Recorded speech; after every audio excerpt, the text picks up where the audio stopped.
თუ დაეცემი, ის წამოდგომაში არ დაგეხმარება.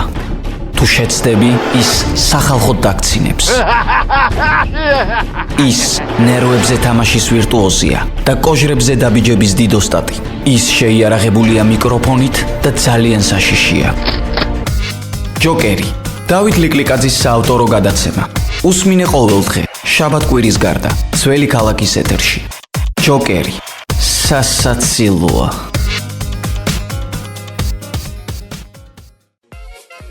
$1951 წლის 25 დეკემბერს სხვადასხვა მონაცემებით 27,000 ადამიანი გაასახლა კომუნისტურმა რეჟიმმა საქართველოდან შუა აზიაში. ეს გადაცემა ჯოკერია. მე დათო ლიკლიკაძე ვარ, თქვენ გვისმენთ რადიო ძველი ქალაქის ეთერში FM 7.9. გამარჯობა. სუსხიანი და ცივი ღამე ყოფილა. ერთი ოჯახიდან ასახლებდნენ 50 წელს გადაცილებულ ბებია ბაბუას, მათ შვილს, მის მეუღლეს და 1 წლის ბავშვს. მაგალითისთვის რომ ავიღოთ, ერთი ოჯახის მოგონება ასე გამოიყურება. გვიან ღამით სალდათებმა შემოარტყეს ჩვენ სახლს, გააღვიძეს და განუცხადეს დაპატიმრების შესახებ ყველა. შეეძლოთ წაეღოთ საჭირო ნივთები, მაგრამ მათ უფლება არ ჰქონდათ გასულიყვნენ შენობიდან. არავის არ შეეძლო შენობაში შესვლა და გამოსვლა, გარდა პარტიული მუშაკებისა. ბიძია კი ამ დროს მეზობელს ეხმარებოდა. ბიძია პედაგოგი იყო. საჭირო ადამიანები რომ არ ყავდათ, პედაგოგებიც დაიხმარნენ. მან არ იცოდა მისი ოჯახის გასახლების შესახებ. ბარგის შეკვრაში ბაბუის ძმის ოჯახს დაეხმარა. ერთ სახლში ცხოვრობდნენ, სულ 4 საათი დრო მისცეს. სოფლის ცენტრში შეკრიბეს ხალხი.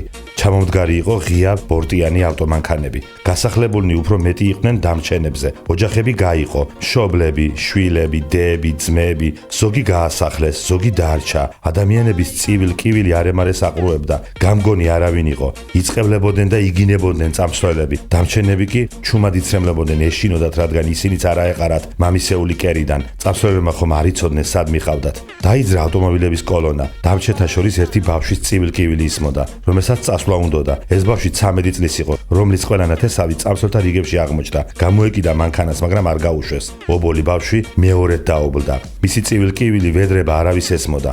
ბათუმში სატვირთო ვაგონებში შეყარეს ადამიანები. გაუყენეს შუა აზიის გზას. გაუსაძლისი იყო პირობები, სასტიკი და ულმობელი. ვაგონებიდან ვაგონში გადალაპარაკების უფლებაც არ ჰქონდათ. მხოლოდ დღეში ერთხელ წყლისთვის აჩერებდნენ. ვაგონიდან ერთ-ერთ ადამიანს შეეძლო მხოლოდ ჩასვლა. მაშინ კითხულობდნენ ახლობლებს წყლის რიგში დგომისას. მიცვალებულებს პირდაპირ ვაგონებიდან ისროდნენ. ჭირისუფალს ატყუებდნენ, უნდა დავმარხოთო. ზამთრის ცივი დღეები სატვირთო ვაგონებში გაატარეს. ყოველგვარ ადამიანურ პირობებს მოწყვეტილი. 15 დღიანი ჯოჯოხეთი დასრულდა ეგონად. ჩაიყვანეს ყაზახეთში. უარესი ჯოჯოხეთი იქელოდათ. ვერ შეეგუებიან იქაურ პირობებს, სხვადასხვა დაავადებებით დაიღუპებიან ადამიანები. ეს იყო ერთი ოჯახის ტრაგედია, თუმცა ასეთი ოჯახები ბევრი იყო. რას ერჩოდნენ ამ ადამიანებს? ქალებს, ბავშვებს, მოხუცებს, არავინ იცის. ეს იყო საბჭოთა კავშირის კიდევ ერთი გაუგონარი სისასტიკე. ეს გადაცემა ჯოკერია. მე დათო ლიკლიკაძე ვარ. შევხვდებით ერთმანეთს ყოველდღე, შაბათ-კვირის გარდა. თუ დაეცემი, ის წამოდგომაში არ დაგეხმარება. თუ შეცდები, ის სახალხოდ დაგცინებს. ის ნერვებზე თამაშის ვირტუოზია და კოჟრებზე დაბიჯების დიდოსტატი. ის შეიარაღებულია მიკროფონით და ძალიან საშიშია. ჯოკერი. დავით ლიკლიკაძის საავტორო გადაცემა. უსმინე ყოველდღე, შაბათ-კვირის გარდა, ძველი ქალაქის ეთერში. ჯოკერი. სასაცილოა.